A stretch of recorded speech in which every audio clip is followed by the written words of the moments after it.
a little charm has made it to the floor. A little heart key. I'll just set it here, in case it belongs to one of our chariots. So, we continue in the Hebrew Scriptures with the stories of our patriarchs. You might remember last week how we talked about the delight. You remember this drawing that Greg Phillips made 3 years ago for our Genesis series? This shows the servant of Abraham meeting Rebekah at the well and essentially proposing to her for Isaac.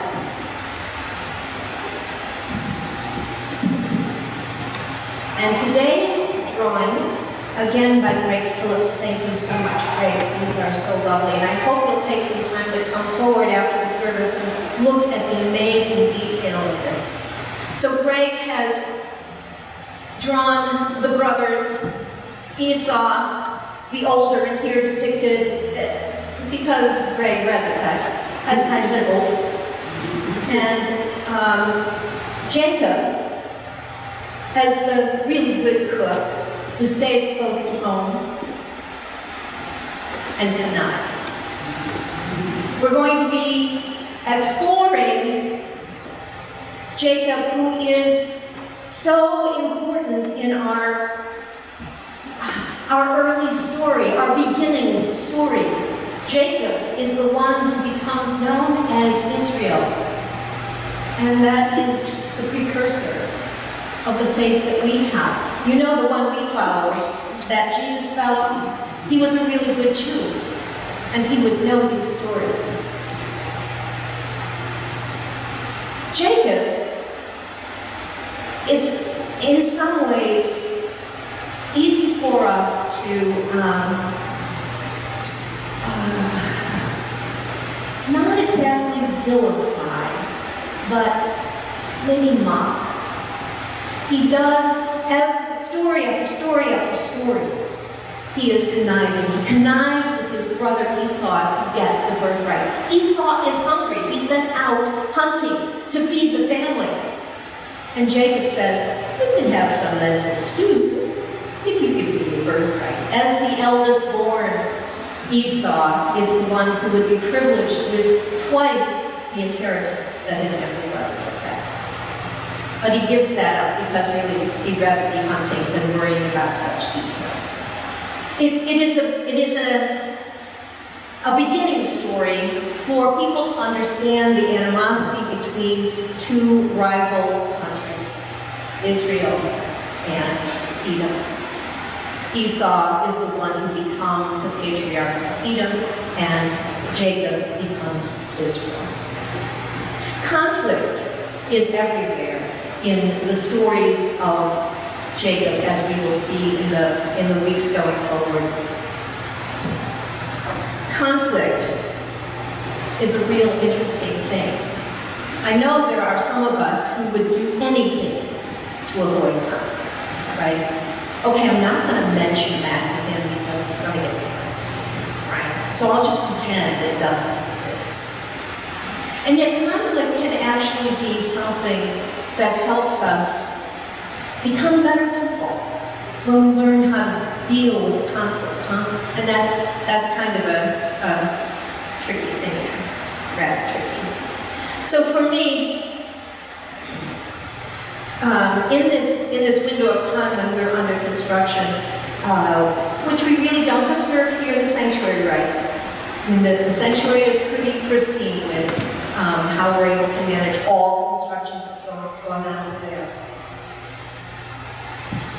Many of you know that I am a person who likes to feel my feet firmly planted on the ground. And the past 2 months, and what is promising to be yet another month, has me totally turned upside down. So those of you who pay attention to my habits know that on this pedestal every Sunday is my beautiful, thick study Bible. And when I come down to preach, I pick it up and I carry it over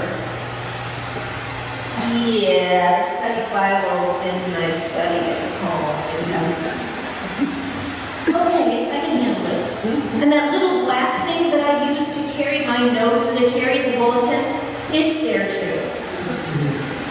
But I wanted to bring the notebook that I had this past week in Iowa City. You know that I was at the Iowa Summer Writing Festival. As is Elaine Marzell, and she's still there. She took a week and a weekend. I could manage a week. And it was wonderful. But there were stories that came up for me in this week of writing that really spoke to this notion of being divided, of being in conflict. And conflict can take on different forms, right? One of our exercises, we had a wonderful teacher. There were like 8 of us in this group, plus an instructor. She asked us to go over to the Natural History Museum, which was just a few hundred feet away, and go in and walk through the exhibits, and then write something that surprised you, something that interested you, and something that you got to pick. So 3 things. That really was a helpful instruction. I wasn't just wandering around this museum I'd never been in before, but I was wandering with at least 2 words in my head: surprise and interest. So I walked in and I turned a corner and I saw this huge armor-covered fish in a display. And I go, oh my, I'd say that was a surprise because my jaw went like that. And I kept wondering because I wanted to have all 3 in my head as I went through. And I turned another corner, and there were these beautiful cranes, poopy cranes. And I looked at what was said about them, and this is a wonderful museum. It doesn't give you pages and pages and pages and pages of text. It cuts to the chase, so you can tell pretty quickly, oh, wow, this is interesting. And then you can find other things there. So that was my second thing. And then I turned another corner. I mean, really, it was literally corner to corner to corner. And I saw this exhibit of a prayer book. Now, I didn't know how these things were connected until I started taking some notes about them. The fish was in the sea that some of you will know. It was a fairly shallow sea that ran from all the way through North America, from the top of Canada all the way down through the United States. It was a sea that essentially created 2 islands in the country, in the continent, a larger one to the east and a smaller one to the west. And of course, everything that was part of that sea, as change continued, is now extinct. Extinction is the result of some kind of conflict, right? Typically. The other thing I discovered, I'm going to cough with abandon because I realize it's actually allergies. And I think it has something to do with the construction, but I also know it has to do with being in different places where they use different kinds of things to clean, and people wear different scents, and I seem to be getting even more sensitive than I used to be, so I'll try not to cough into the microphone. So I had this huge, amazing, jaw-dropping fish that's now extinct. And I studied more carefully what was said about the whooping cranes. And in the late 30s of the last century, there were only 14 whooping cranes remaining. And some changes were made in our laws so that their breeding areas in northern Canada and their summer areas in the Gulf Coast along Texas are now protected.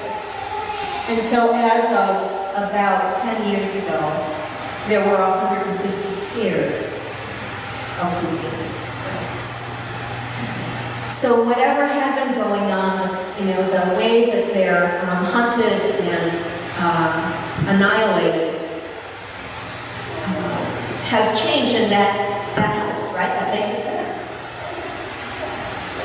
The prairie, really, I didn't know when I saw these three things how they were going to be connected. And the prairie is this prairie that's in the northwest corner of Iowa. It's something like 150 acres of prairie as it would have been.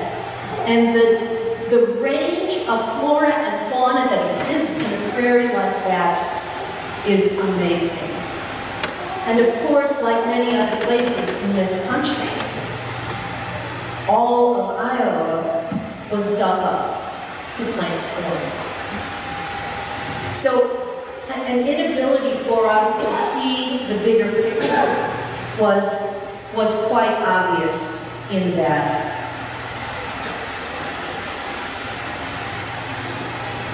Some of the conflict we haven't paid attention to, right? And I'm really grateful that we have a green team here that raises up for us some of these issues about how we treat the earth and how we treat the inhabitants of the earth, whether human or other kinds of animals and plants. It's really important that we pay attention to that. Our instructor sent us on another trip. She sent us to the Women's Archives of the University of Iowa Libraries. And each of us had a journal, a diary, to look at. Some were looking at diaries from Civil War soldiers. I was looking at a diary of a woman who was born in 1908 and died in 1999. And she wrote a lot, so I actually only saw the first few years of her diaries. Many of the diaries, as we shared about this, were diaries that essentially talked about the weather. It was a good day today. It was a bright sunny day.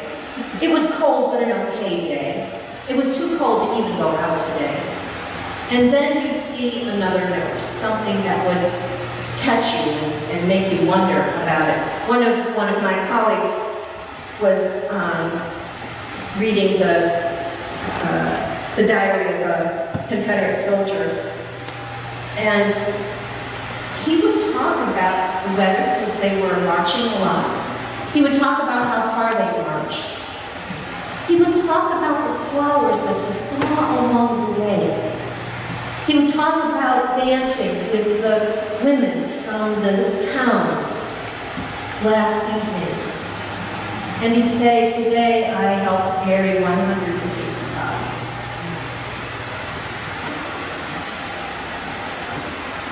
The mundane to the blow you away kind of thing, right? So I was looking at the record of this woman whose diaries I had. Her first name was Arlene. They give you a summary of the person's life, and in the summary I was told that she was married 3 times, she was divorced once, and a widow twice. She had 1 child. And I had the list of the names of the husbands and the daughter. And then I started reading the diary. And it begins with roses are red, violets are blue, and some other, light poetry. And then I turn the page, and entry after entry after entry, every day she writes. Vernon, not the name of any of her husbands, Vernon took me to church today. Vernon and I went down to the soda shop and had a soda. We went to the movies, and Vernon bought me a Snickers bar. Vernon, Vernon, Vernon, from the middle of April until the end of December. In April was the first entry. 2 weeks later, Vernon has given her an engagement ring, which, by the way, cost $21.35. 2 weeks later, for her birthday, he gave her a set of dishes, which cost $3.50. I'm not sure why that was, but that's what was in there. Vernon, Vernon, Vernon. Not a mention of the letter. Vernon, Vernon, Vernon. On December 26th, she and Vernon and a couple other people drive up to Vernon's folks' place, which must be at some distance, because they stayed for a week. And then on January 8th, they drove back. That's the last time Vernon's name is mentioned. I wonder what went on. What was that? I just wondered. So I wonder if they got into politics. Could have been religion because they were going to church all the time. I wonder what it was. You know, these holes in the story bring some tension in there, right? It's a different kind of conflict that goes, stops you in your tracks, and you just kind of wonder. Before that year is out, so 1930 is the year of Vernon. Before 1931 is out, Arlene has married her first husband. Within 3 years, she has her daughter, and they are no longer together. And then the entries. Arlene worked as a laundress. She would go to other people's homes, wash their clothes, and hang them out. One of the reasons I heard about weather from Arlene was because it made a difference what she had to do in order to do the laundry. So early January of 1934, it's all about the weather. It's about her mama and her baby. She and her mama and her baby, she refers to her mother as mama. They often go to people's homes together and clean the house with the baby, or do the laundry with the baby. And then somewhere around April, Ralph, her first husband, the batterer. Ralph was seen downtown. I think he's out now.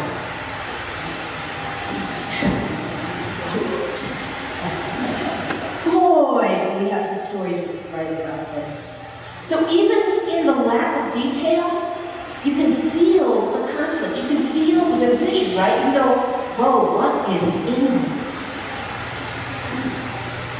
Even in the women's archives, in entry after entry after entry about the weather, you see where there's conflict. Conflict is all around us, right? I mean, we can ridicule Jacob for being a real jerk, for convincing his older brother that he should give up his birthright for a bowl of lentil stew. I'm quite sure that any number of us could have done a better bowl of lentil stew and not required his birthright. But the reality is, we all have things in our life like that, right? Maybe it's a little thing where, okay, now, I actually haven't seen my brother in 2 years. It just hasn't worked out. Or he doesn't come this way. And it's not that we're not talking, but we're not talking, right? It isn't even like we disagree about things, because I'm pretty sure we agree about most things. But we're not in it together. We're not there together. I know that for a number of us, this last election cycle has raised up some divisions that have been pretty difficult to climb over. I know that for those of us who are on the margins in some places, we get marginalized even more in an environment where the administration feels it's okay to demonize others. It's like we're pushing for more division rather than finding our way home. On the second to the last day of class, we were talking about one of the projects we were doing, and part of what we were looking at is the city and how the city is layers of people and history and stories, and even though I'm one person amongst a whole lot of other people. And one of the women who came from a small town in Missouri talked about the homeless people. And in Iowa City, there are a lot of homeless people that are visible. And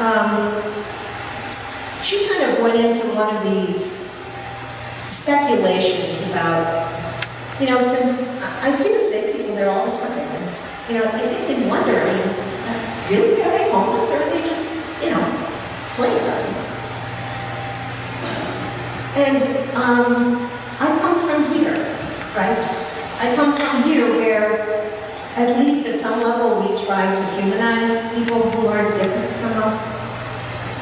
And I really felt offended by what she said. And thank goodness I wasn't the teacher. Thank goodness I was there as a participant, and I could just be quiet. And the instructor did a really wonderful piece of work with her, where she just, she didn't move, but it was like she sat next to her and talked about, so you don't have many homeless people where you're from. And she talked about that a little bit. And it wasn't like she fixed it, but she didn't go after her, which would have been my reaction, right? I could just feel it boiling up. On the last day, one of the things that we did was we shared a piece of writing that we did sometime during the week. It could be anything. It could have been a poem, it could have been a couple paragraphs, it could have been whatever, but it was to be short. And we were all reading, and this one woman from Missouri said, I don't think I want to. Do I have to? And the teacher said, no, you don't have to, but let me make an argument for sharing. This is really the only time when we hear each other's voice. And, we might have read one little line or two throughout the week, but there wasn't that much. And so if you are okay with reading, it would really be wonderful if you did. So she decided that she would, and she was the last to go. And she had written a poem that was this incredibly powerful poem, and it wasn't about homelessness. It started out, I can't remember the poem, but it started out with a line like this. Ask me to stay. And she couldn't get any further. She handed the poem to a classmate sitting next to her and said, would you read this for me? And the classmate read it, choking. It was this really simple, beautiful poem about a daughter losing her husband or her father who is dying and won't tell them. And that night he died. And this is pretty raw, as you can imagine, right? When you see what is going on for her. In that moment, my heart was soft.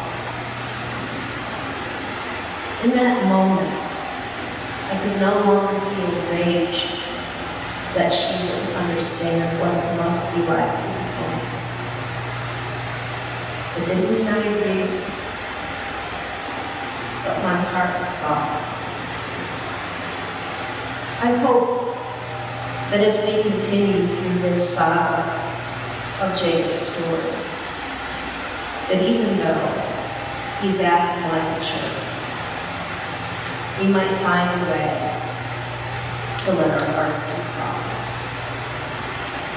I hope that each of us, as we look at relationships we have, will find a way to let our hearts be soft.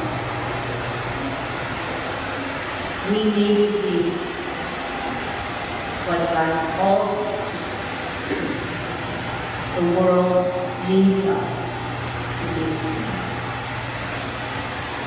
The world needs us to let our